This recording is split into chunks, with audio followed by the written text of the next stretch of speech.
안녕하세요. 크루그만 국제경제학의 세계로 여러분을 안내할 경제학장 박사입니다. 자, 오늘 우리가 다룰 주제는 세계화와 환경인데요. 이거 정말 뜨거운 감자죠. 무역이 늘어날수록 우리 지구는 과연 어떻게 될까요? 오늘 저와 함께 속 시원하게 한번 파헤쳐보겠습니다. 자, 그럼 바로 핵심 질문부터 던져볼까요? 세계화는 과연 지구 환경의 적일까요? 보통 이렇게들 생각하죠. 무역이 늘고 경제가 쑥쑥 성장하면 환경은 당연히 나빠지는 거 아니야? 라고요. 과연 정말 그럴지 경제학은 뭐라고 말하는지 한번 들여다보겠습니다. 사실 상식적으로 생각하면 답은 되게 간단해 보여요. 무역이 늘어난다? 그럼 생산도 늘겠죠. 공장 굴뚝에선 연기가 더 많이 나올 거고요. 또 전 세계를 오가는 저 거대한 배들, 비행기들, 화석 연료를 어마어마하게 태울 거 아니에요?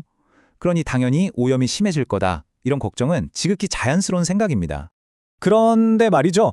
경제학에서는 이 관계가 생각보다 훨씬 복잡하다고 이야기합니다.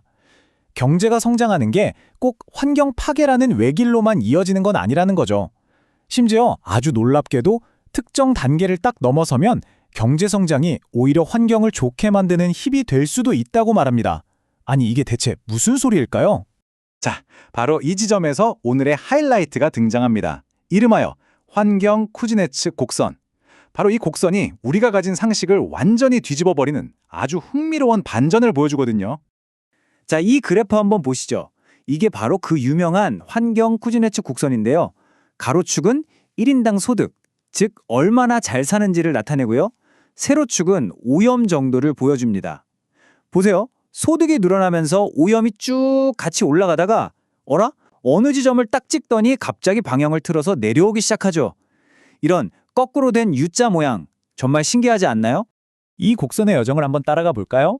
자, 1단계 산업화 초기입니다. 이때는 솔직히 환경보다는 당장 먹고 사는 게 더 중요하잖아요. 그래서 소득과 오염이 같이 막 올라갑니다. 그러다 2단계, 바로 이 전환점에 도착합니다.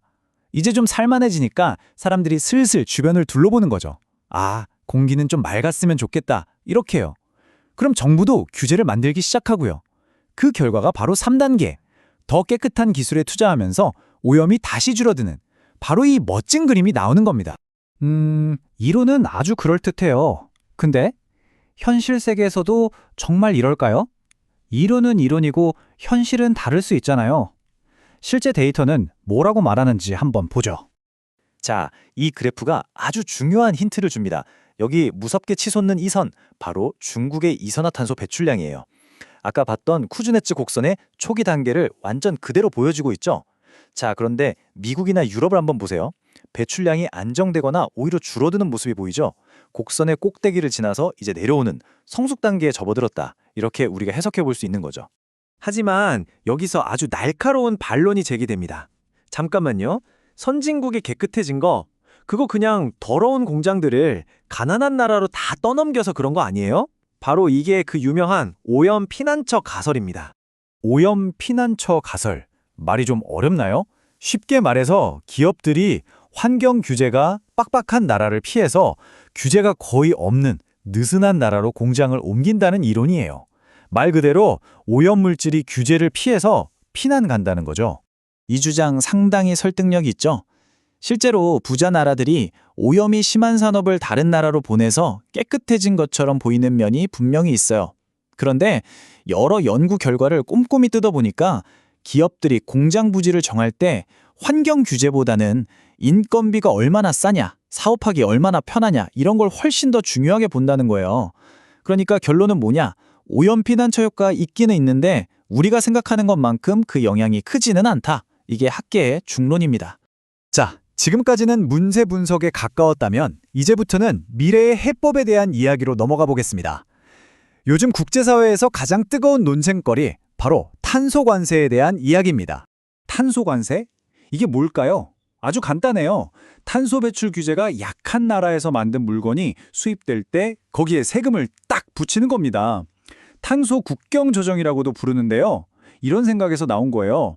아니, 우리는 환경 지키려고 이렇게 돈도 많이 쓰고 노력하는데 그런 거 신경 안 쓰는 나라에서 만든 값싼 제품이랑 경쟁하는 건 불공평하잖아. 바로 이겁니다. 이걸 두고 지금 찬성과 반대가 정말 팽팽하게 맞서고 있어요. 찬성하는 쪽은 이래야 공정한 경쟁이 된다. 다른 나라들도 환경 규제하게 만드는 압박 카드가 될 수 있다. 이렇게 주장하죠. 반면에 반대하는 쪽에서는 이건 환경을 핑계로 한 교묘한 보호무역이다. 이제 막 성장하려는 개발도상국들한테는 너무 불리한 거 아니냐? 이렇게 강하게 비판하고 있습니다. 정말 양보 없는 싸움이죠. 자, 그럼 오늘 이야기의 핵심 한번 정리해 볼까요? 첫째, 환경 쿠즈네츠 곡선. 경제가 성장한다고 무조건 환경이 나빠지는 건 아니다. 오히려 좋아질 수도 있는 전환점이 있다는 가능성을 봤고요. 둘째, 오염 피난처 가설.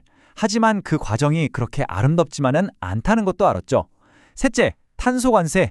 이 문제를 해결하기 위한 정책이 얼마나 복잡하고 논란이 많은 국제적인 이슈인지도 확인했습니다.